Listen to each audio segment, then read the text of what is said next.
climate change. As resilience happens, climate change is taking over, heat waves are showing up, uh, there are more rains, more storms, droughts, all of that on top of these already existing technologies, solar storage and demand response. How can we look at these four keywords on the same table and make sense out of them? As we all know, technologies are already here. We have solar. I can go get a solar anywhere in the world for the most part.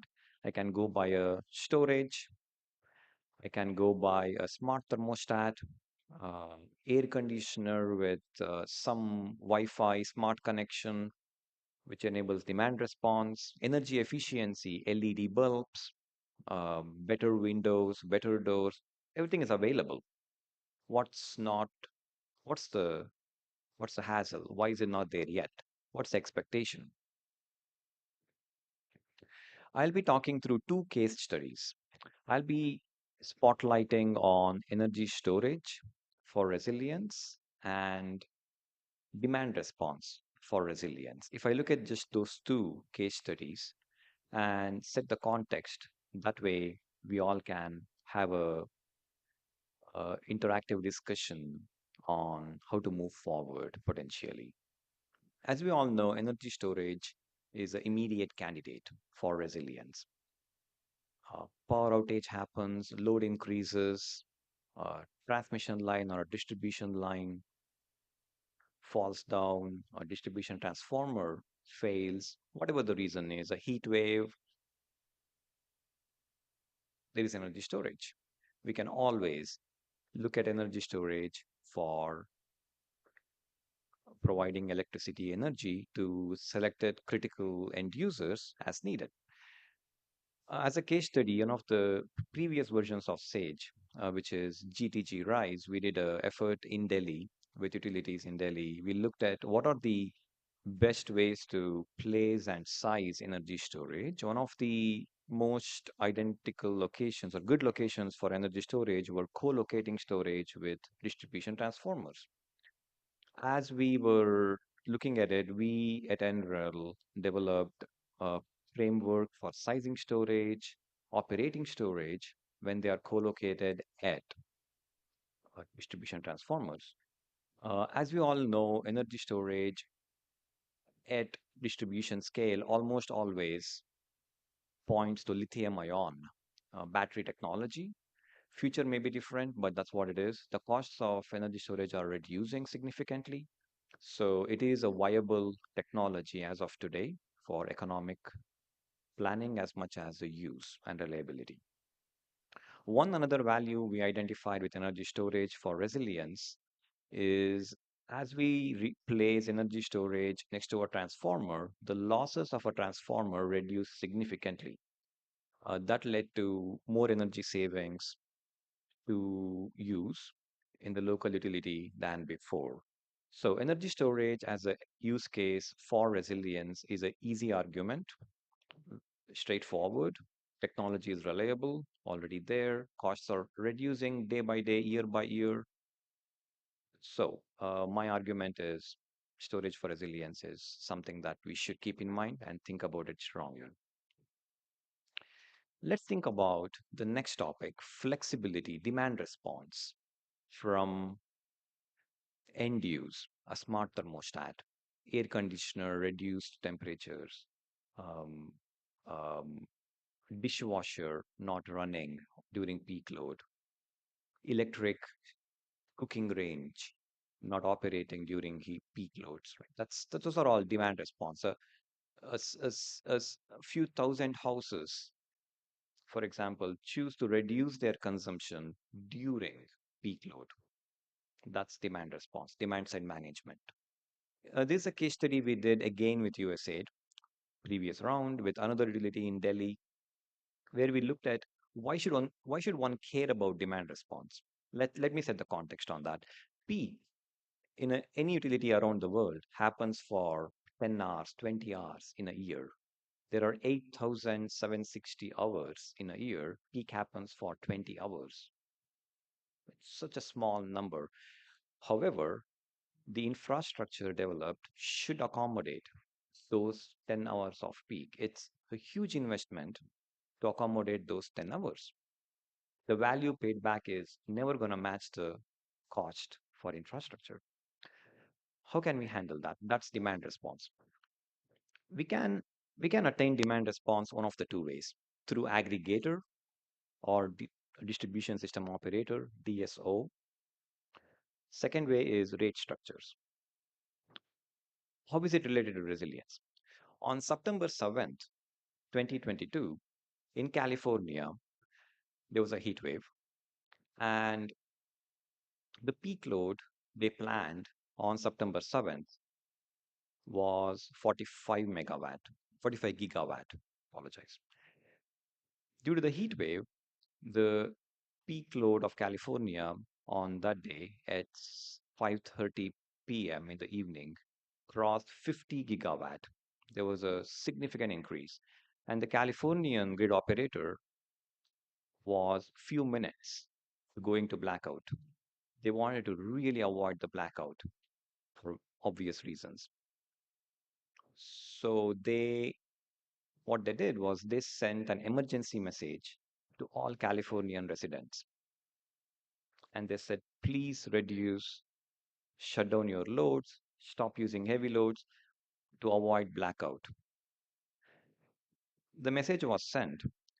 In 3 minutes, the peak load reduced by 4 gigawatts, and the blackout was averted. This is a real story. You can Google this numerous articles that were written. That's a clear use case for resilience. If not for an emergency message system, Californian grid operator would have had to started load shedding and then subsequent leading to shutdown of other critical systems such as hospitals, fire stations, which would be very hard to recover from. That's the role of an aggregator or a DSO. In California, it was an emergency message system. Not every time one can send emergency messages or should send emergency messages. If imagine an aggregator or a DSO who has visibility of DERs or what percentage of load reduction is possible in a given region, that can be directly associated with heat waves, storms, celebratory festival days, planning, and reaction to unexpected load changes. Rate structure based is another classic way, which is all around the world. Time of day, time of use, demand charge, planned, where we educate customers to enroll for um, behavioral changes. Me as a customer will not use heavy loads during the peak periods. Why? Because I get incentives. Otherwise, I have to pay a lot more money for those 4 or 5 hours.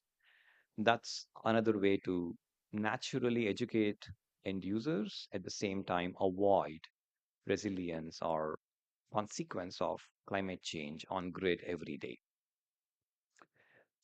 As a case study we did in the previous round, we developed a very advanced solution where we could look at human behavior in Delhi. We surveyed few hundreds of customers in Delhi, and based on their feedback, we developed a solution.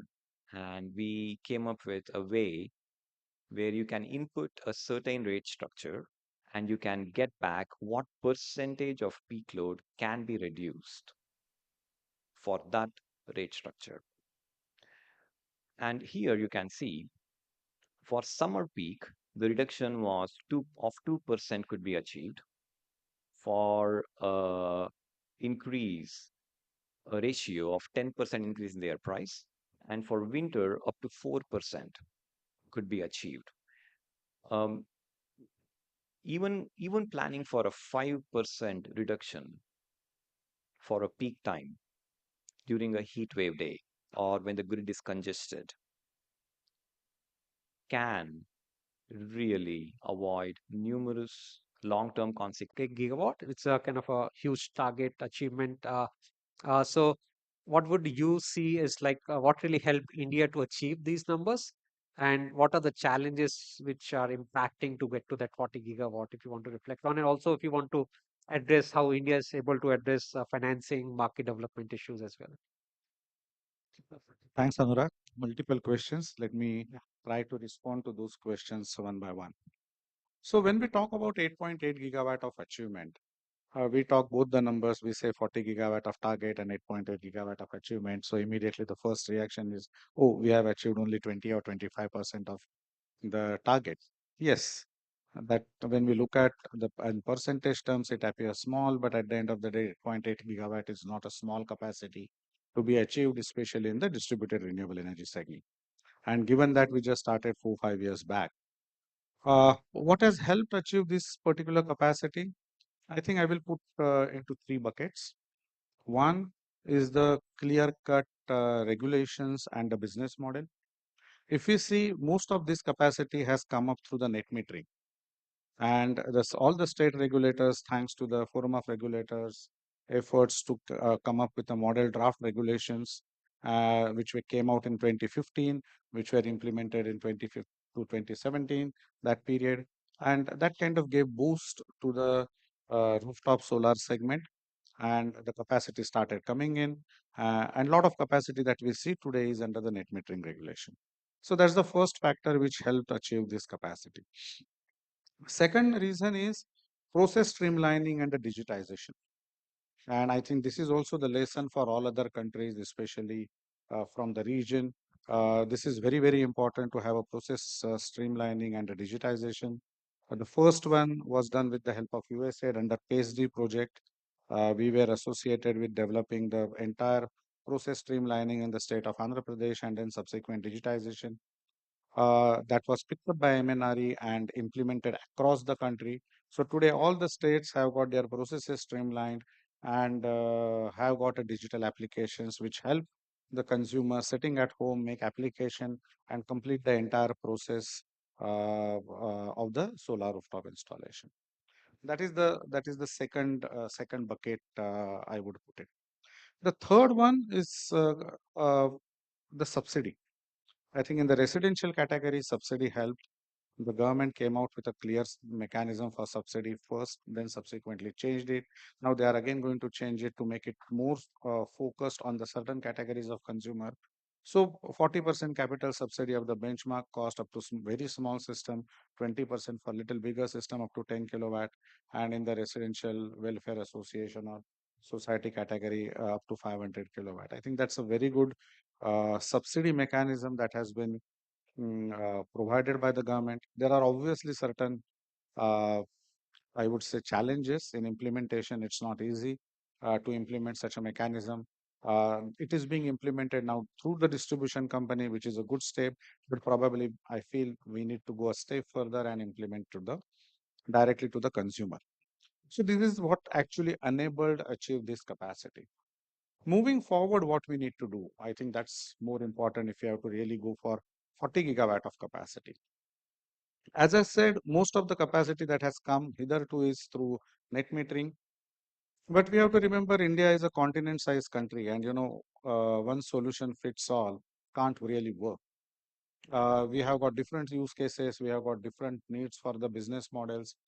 So one needs to look at not only net metering, but also look at things like gross metering, virtual net metering, group net metering, behind the meter, off-grid systems. So we need to look at the different business models and enable those business models, and need to have a very uh, equitable subsidy scheme for these different business models.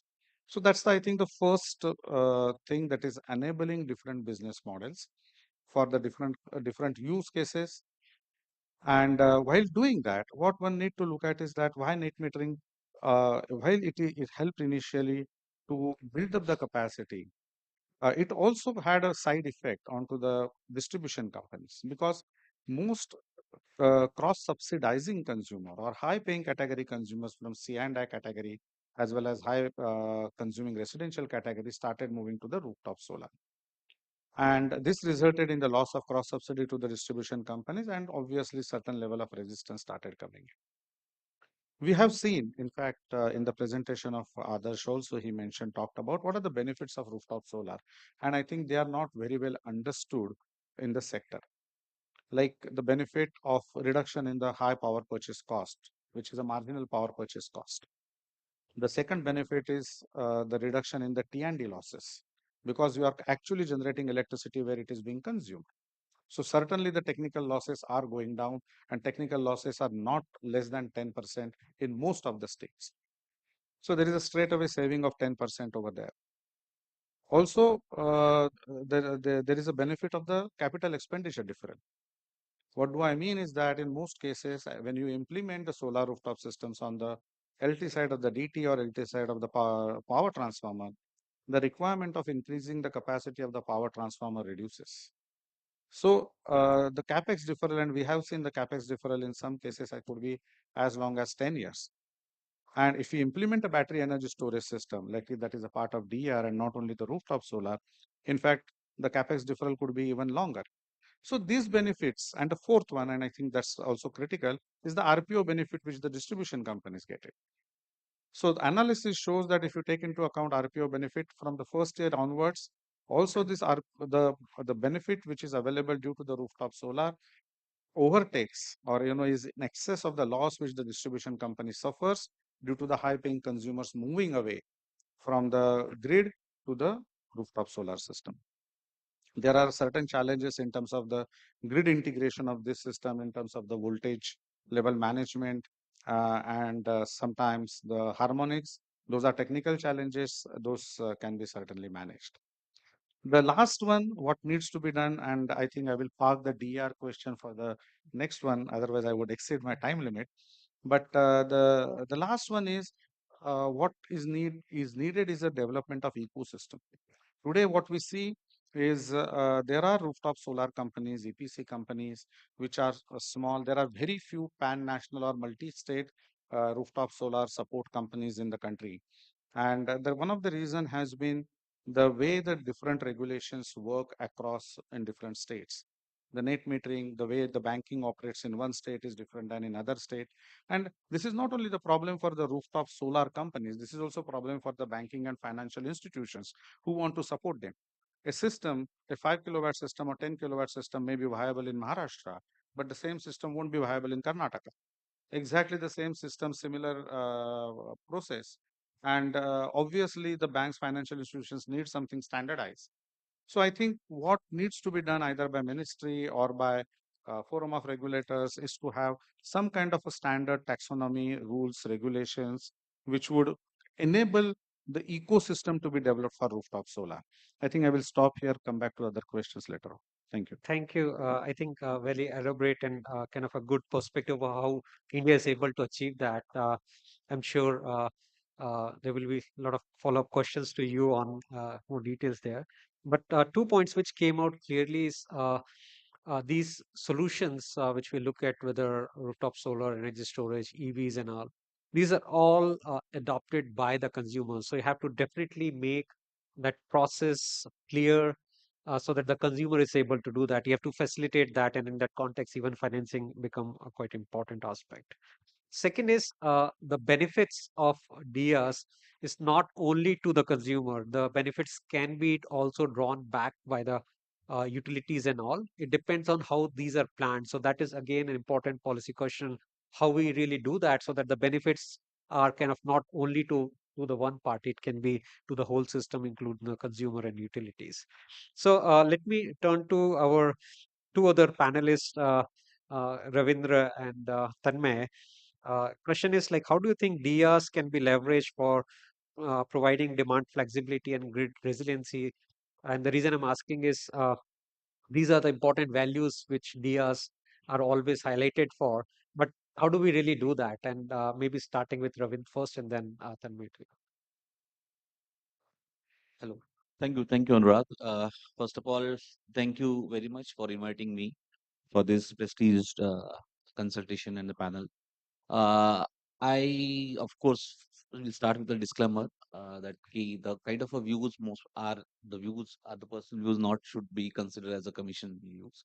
I've joined here at my personal capacity, and just to respond to what your question, Anurag, I think I just would like to take the lead for where the Mr. Balwant left. Is that there are some initial uh, good and innovative ways we have tried, but there are certain challenges we have faced while implementing uh, those policy measures. And to enable that, there has to be we need to move more beyond that just a possibility of okay, which was beneficial at what time and at not. As Mr. Balwant said that initially, of course, the idea when you have a kind of a more requirement of peak shortage or you wanted to have a peak curtailment more and more, then there was kind of a win-win situation from the discom and the consumer both to basically have such kind of a system into place. But as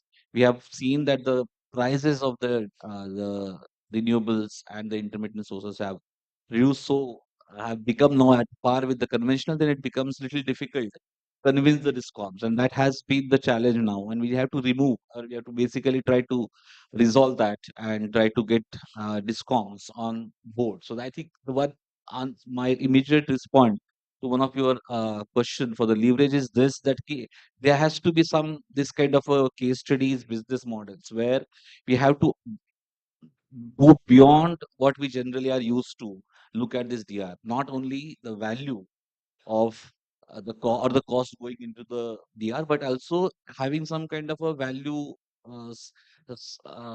enhancement in terms of not only from the consumer or the discount point of view, but overall system point of view. And for that, I think the resiliency and the flexibility has to be factored into the regulated the policy framework, and how we are going to factor that, how we are going to create a different avenues available for this flexibility and resilience in the coming time is going to play a very critical role for this kind of a success in the TR. And as again, what Mr. Balwant said, especially DR being a kind of a system where you have a lot of involvement or the participation from the consumers, from the stakeholders, there has always been difficulties as compared to the kind of a, let's say, grid connected large scale penetrations of the renewables into the country. So understanding that behavior and understanding that kind of an aspects where you need to have create some kind of a behavior change from not only into the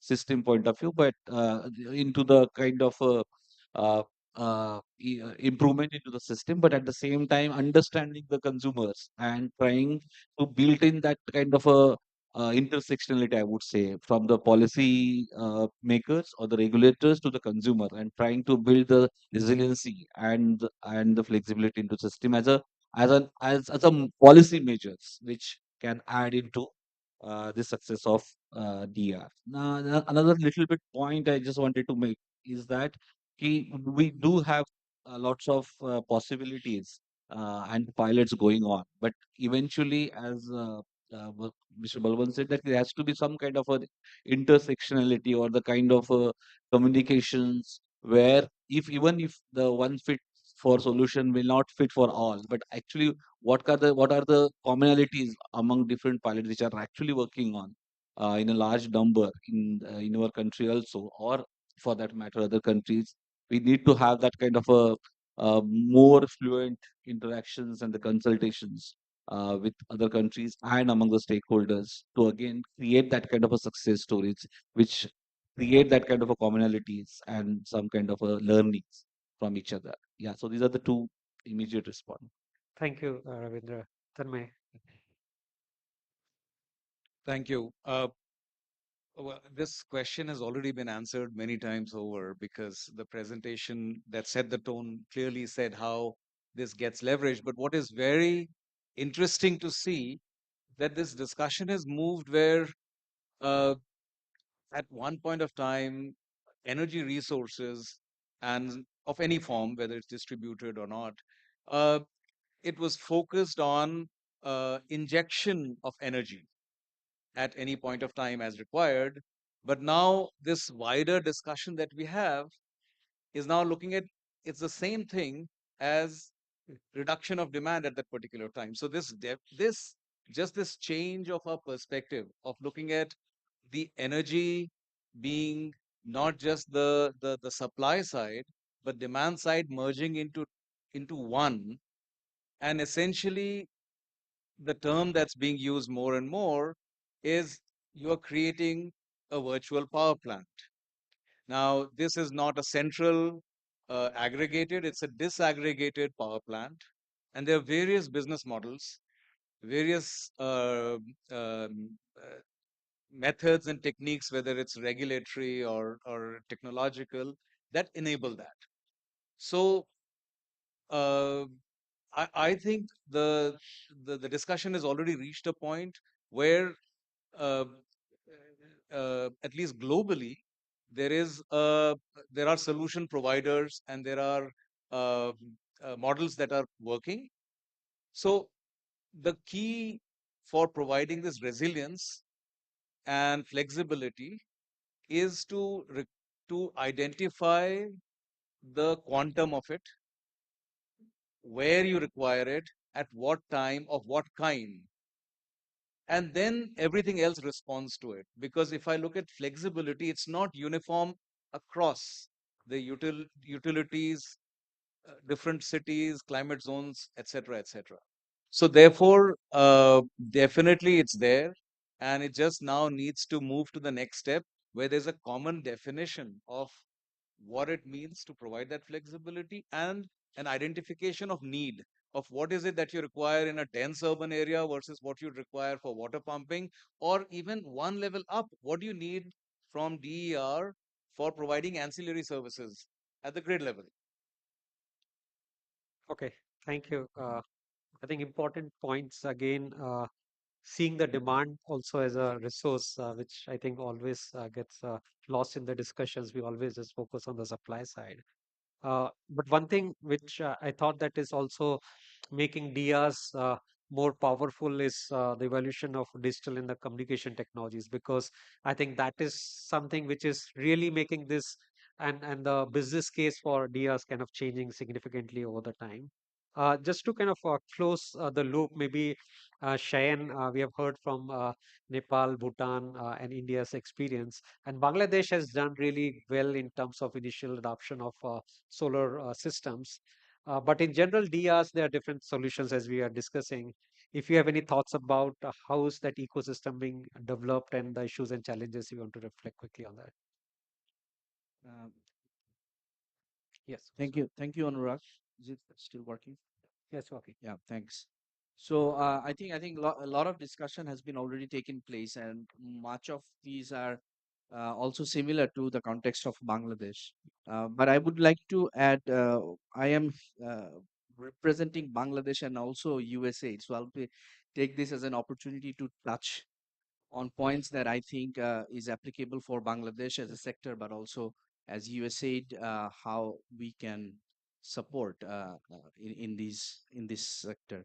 So first of all, I have made one remarks in my uh, one point in my remarks that we are also working on net metering policy. So Bangladesh has done.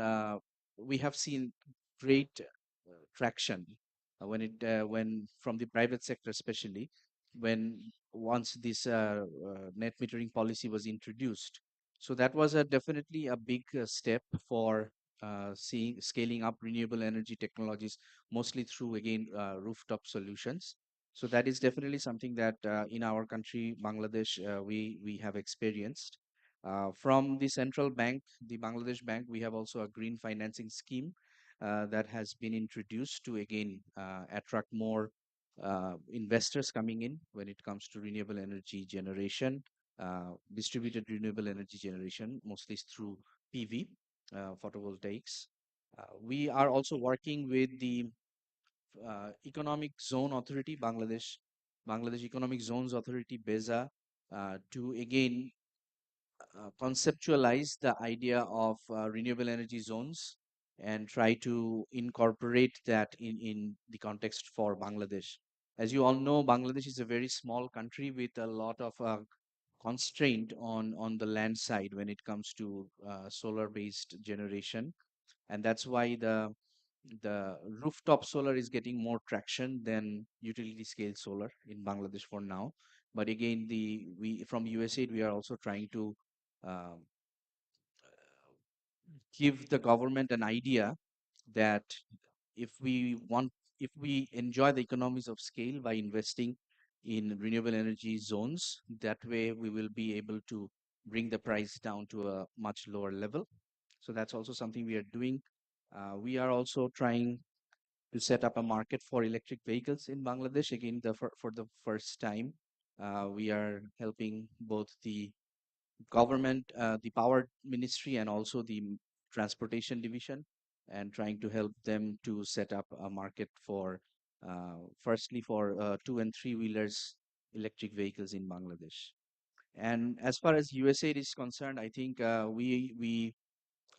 it is more useful for us if we go with a menu of options to our utilities rather than saying that this is what we are going to do. I think it's very important for us to touch base with the ministries and the utilities before uh, beforehand and give them that menu of options for them to choose from, because for DERs it really uh, it's very important that the utilities are also on board with what USAID we are doing. So that is one thing I would like to mention. Two other things is the consumer behavior is also very important when it comes to DERs.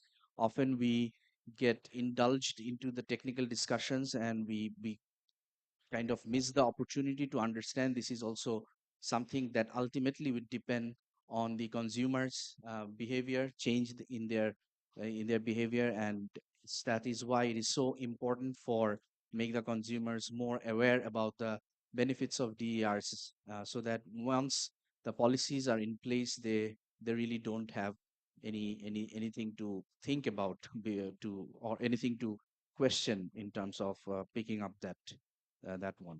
And finally, uh, we have a lot to do. We have a lot to do to improve the incentive mechanisms that are in place for DERs, at least in Bangladesh. There are so much that can be done to again attract the private sector, to give them more incentive so that they are interested themselves to come up with solutions and pick up DERs as an option for their homes and then their industries as well. So with that, I'll stop and then again we can Great. come back. Thanks, Shayan. I'm just looking at the time, so we have 30 more minutes. So before I get into a second round of questions to my panelists, uh, I'd like to open it up for any questions you have to them. We will have another round of Q&A, but I just want to kind of make sure that if there are any burning questions to the panelists, please raise your hand. We'll have the mic supplied to you. Over to you. Yes, sir.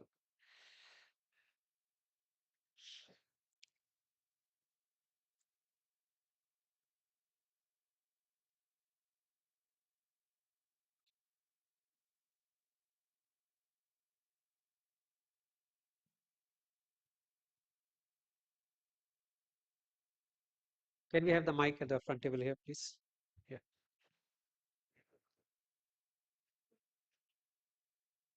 Thank you. So my question is to Adarsh. Adarsh, you said that storage at DT will help reduce the losses at the DT level. So maybe if you can throw a little more light on that. Sure. The context I was getting into is storage, how much ever the cost reduces, is an expensive asset. A utility distribution system operator investing in such an asset wants many ways to identify a payback mechanism. It's very critical.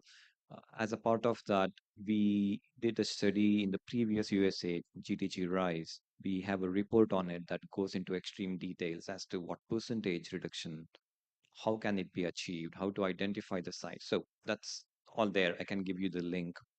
To answer your question, uh, the principle behind that that finding is distribution transformer coupled with energy storage can make distribution transformer operate in its highest efficiency band. Distribution transformer has a unique loss curve, which we get taught when we take undergrad, right? So it's a very unique, non-exponential looking loss curve, and the storage can make the distribution transformer operate between 30 to 60, 70% of its loading capacity. That significantly increases its efficiency or reduces its annual losses. That's the principle. And we do have a report that describes that concept very well. Okay, one more question. My question would be to Ravindra. Balwant may answer. Balwant, you mentioned subsidy interventions would be required for energy transition goals, and I want to know how much and how long this subsidy intervention would be required for clean energy transition technologies, and is there any self-sustained model that can be worked out in future also for any technology? Okay, I think, yeah, thanks a lot for that question. What we see is that whenever the new technology is introduced, there are always these challenges of high cost, and the subsidies come into play. In fact, and we see it for every technology, whether it's a wind, solar, battery storage, any of these technologies. If we go few generation back, we would have seen the same thing for the thermal technologies. And specifically remember, I come from the Tata Power, and Tata Power was the first one to set up thermal power plant in Maharashtra for the Mumbai textile mills. And initially, they used to give kind of a subsidy to give up their coal-based generation and come to the grid. So I think the subsidies play an important role to in the initial part of when the technology comes in. Today, you don't really need subsidies for large scale solar. You don't need subsidies for large scale wind, but you certainly need subsidies for a small solar. Here, I'm very clear. It's a rooftop solar. Even within rooftop solar, small solar. And why it is happening? Because of the inverted tariff structure that we have. The residential consumers in the 150 units consumption per month or 300 units per consumption per month pay a very low tariff. So if you do the LCOE calculation even on 20-year basis, the LCOE for the solar generation is much higher than the tariff. So they are not going to go for net metering. And whom you really want to go for rooftop solar? Large quantum of rooftop solar, if you say the total rooftop available in the country, and out of that, how much is into the residential category, how much into the industrial category? Obviously, industrial and commercial category consumers are going to have a small share of the rooftop solar. It's the biggest share is going to be the residential category, and within the residential category, also the small residential consumer. If you see any large utility, say Maharashtra, Gujarat, Madhya Pradesh, what you would see, there are 80% plus residential consumers are less than 500 units per month consumption. So if you have to move these consumers to the rooftop solar, and that's where the maximum benefit to the distribution company would also get, okay, then you need a subsidy over there. And that is not coming because of the only technology. That is coming up also because of the inverted tariff structure. And that would continue as long as the inverted tariff structure are there. Okay, or you are able to bring down the total cost of the utilities. Like I'm talking about a cost of the utility. Uh, there are ways and means, but I think that is beyond the kind of for this debate. Yeah, yeah, exactly. Uh, just to complement what Mr. Balwant has said, I think uh, as a policymaker or the regulator also going ahead, we have to create an additional avenues of such kind of a uh, investment into the sector. As I was saying, whether it's a participation through ancillary, where you have a capacity, kind of a holding for the required system flexibility, or for that matter, having that kind of a valuation of those DRs available into the system as and when going forward, whether as the regulators going ahead with some kind of a TOD kind of a structures where this kind of a resources create that kind of an additional avenues for their services and making that as a part of the game and part of the regulatory structure or the market enablement is also another way to also reduce the dependency of more and more this. But as Mr. Balwan said, there are of course certain, because of our social political situations, there are certain sections of the consumer who might have to create such kind of a incentive as long as there has been some initial barrier of access into the or the required investment into such kind of a technology. So as long as that is there, we I think we'll have to create that kind of a balance between this. But creating that kind of an additional revenues beyond to make sure that these investments not only recover the kind of its cost of generation, but also some kind of an additionality can also be a way forward to reduce dependency on the subsidy. Yeah. Okay. Sorry, we will come back to another round of Q&A.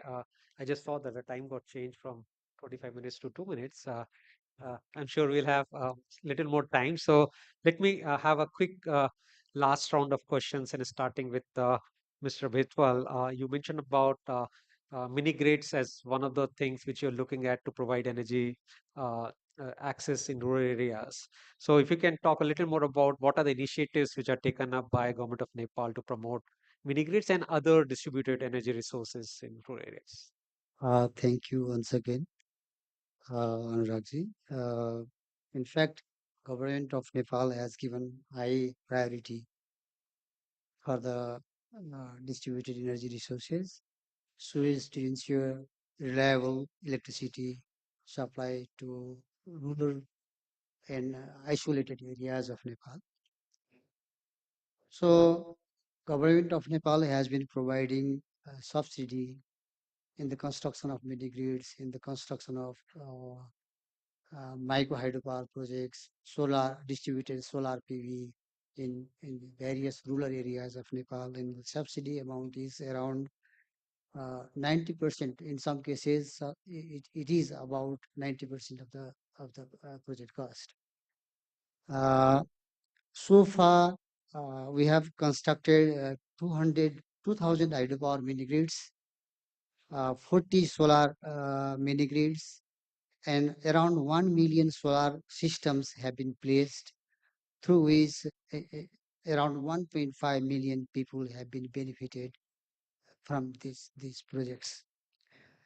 Also, Nepal Electricity Authority, State Utility, and the Alternate Energy Promotion Center, they are jointly initiated to connect off-grid mini grid system to national grid, so as to make reliable grid electricity more reliable.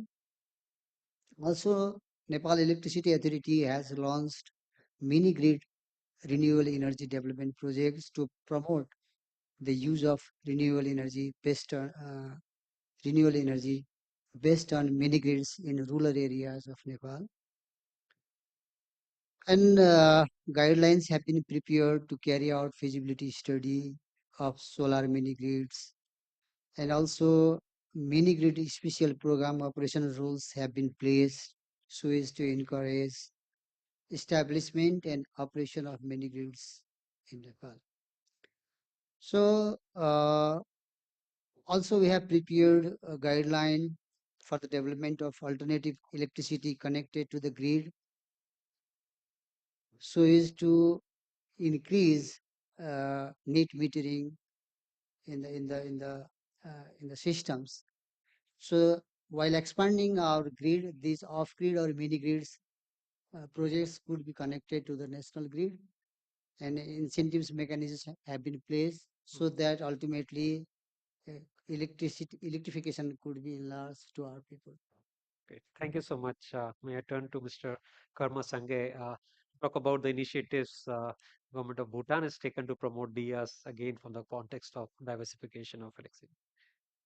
Thank you so much again. So yeah, let me again begin with one statement actually. Bhutan, Royal Government of Bhutan is 99.9% access of electricity throughout the country. So, but I'm not saying that we are not required of DERs. There are issues such as the reliability of transmission and distribution lines. And this is mainly caused due to the snow during the winter, and then, during the summer, there are like incessant rain, and there are like landslide. which disrupts the transmission and distribution lines. So I definitely believe, I definitely want to say that, DERs can be a solution to these kind of issues as well. And to talk about the initiatives that Royal Government of Bhutan has taken up. So we have done quite a systematic initiatives. So first of all, we have assessed the potentials of DERs, but in particular solar and wind. And also we have done for the biomass, biogas, and so forth.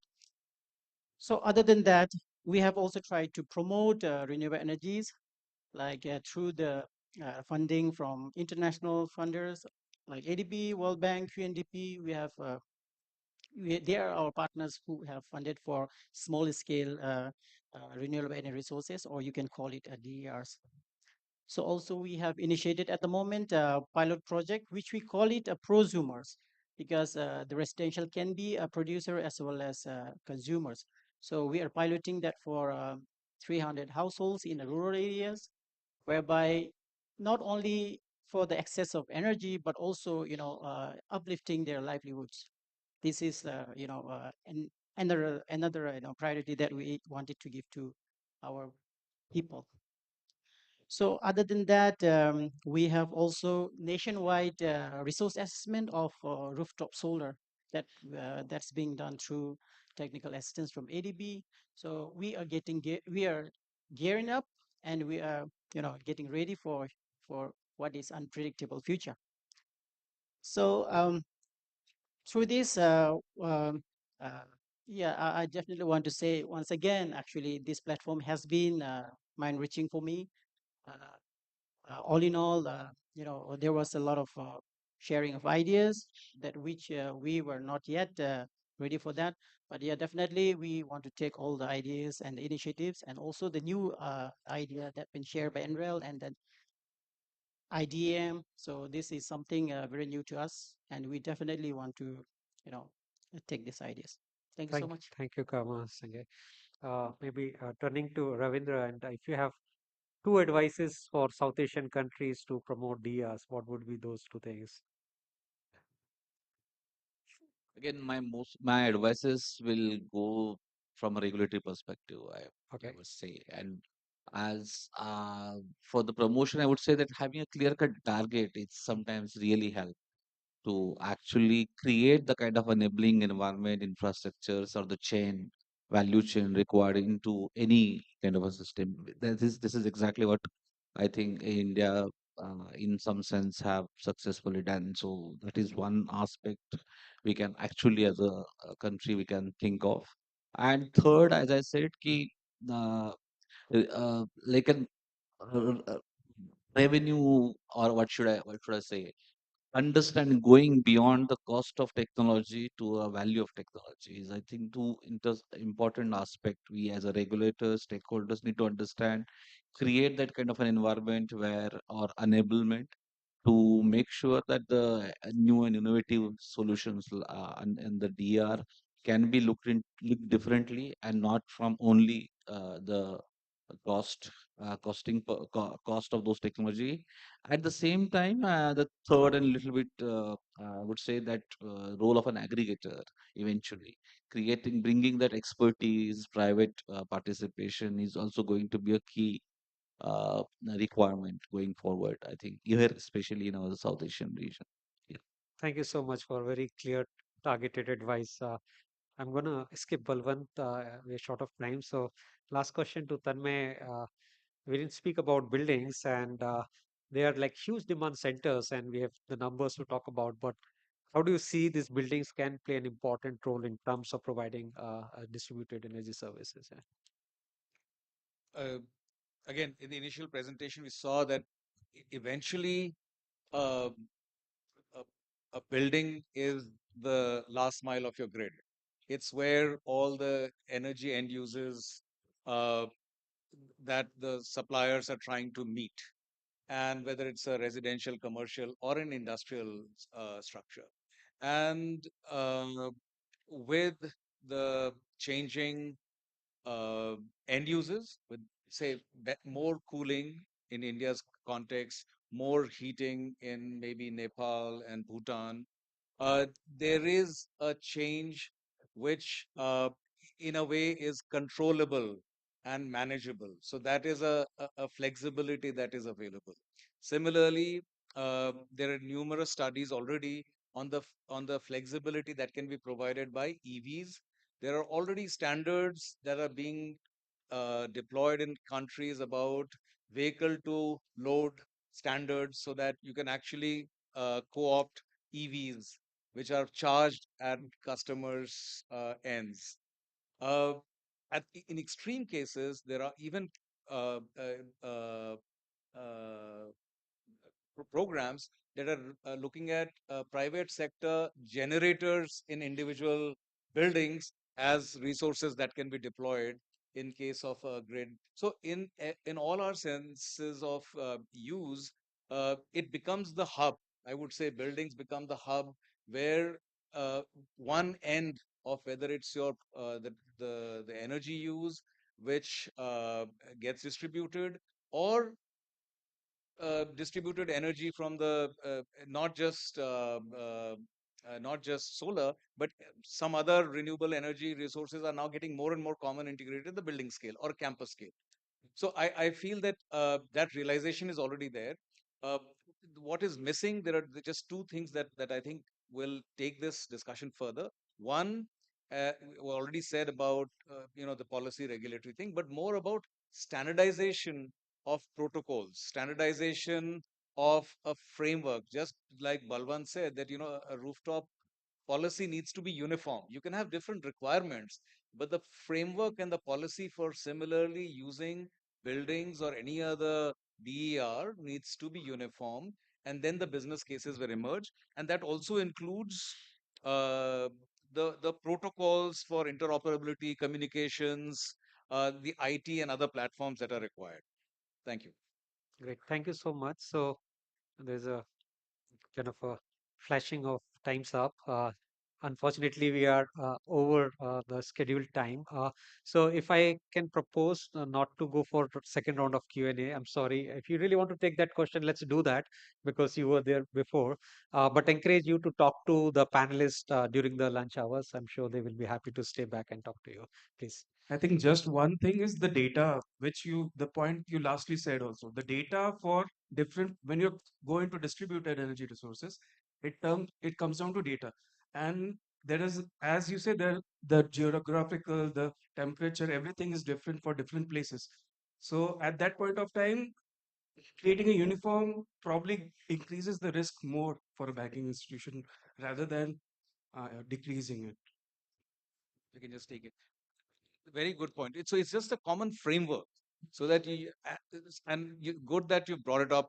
So we're working with the Sri Lanka Energy Program, and Rick is here. So they have done this mapping with the utilities of feeder by feeder. What is the need for flexibility? What is the need for demand response? What is the need for distributed energy that can plug in at that point? And then that mapping enables the utility or even the consumer to start taking action. Now, it's not the same everywhere. Exactly. The dense urban area has a different requirement. But in this case, now the utilities in Sri Lanka have started mapping this and they have this data available. So, therefore, programs are being designed to respond to it. Great. Thank you so much. So with that, let's close this session.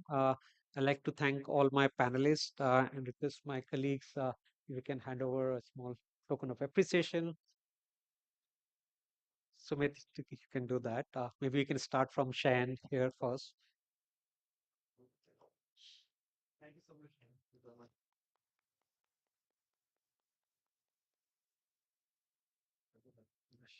Adarsh,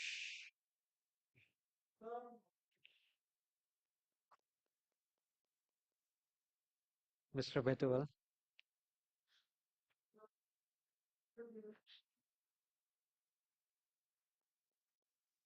Karma Sange,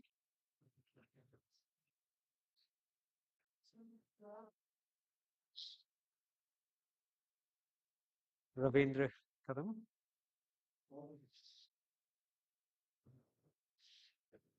Balwant Joshi,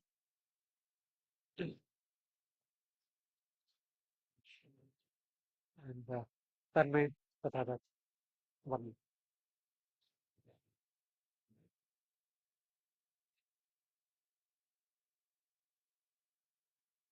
So we are breaking for lunch and we'll come back for the next technical session. Thank you so much.